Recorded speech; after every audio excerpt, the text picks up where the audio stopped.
Thank you. Both of you have touched on this a little bit. Mr. Wesley, this question will go to you first. It's concerning the police department.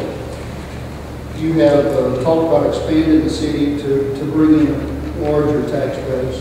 Would you consider the increase in property taxes and war taxes in order to establish a city of Clay police force or employ more contract deputies?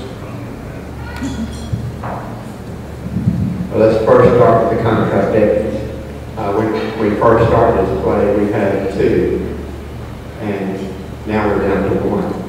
That contract deputy cost us approximately $90,000 to $100,000 a year. If we have 3 contract deputies, that's $300,000 a year. When you get in that $300,000 to $400,000 range, you can actually have your own police department. And then with your own police department, you'll have revenue coming in that you don't have. We have no revenue coming in with our police as it stands right now.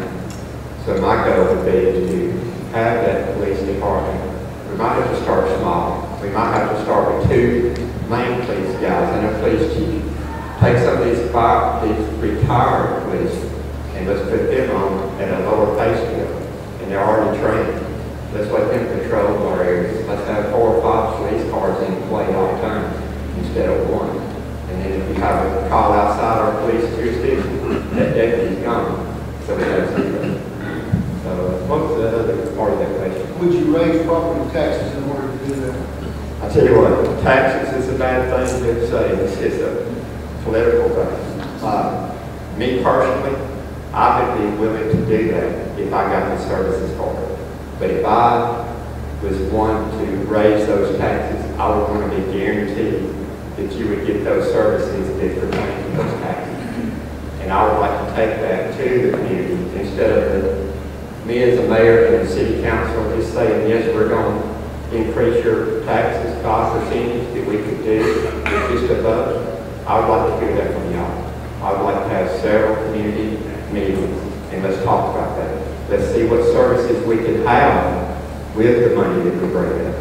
I'll tell you one other thing. I got one more minute.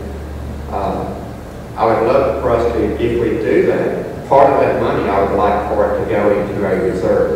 So if we do have another tornado or we do have a catastrophe in play, we have money to fall back on. We have no reserves right now. If anything happened again like the tornado, we'd be out another $500,000 to $1 million. So we've got to have some reserves. And I would suggest that part of that money, whatever that tax is, could go into a reserve fund for that.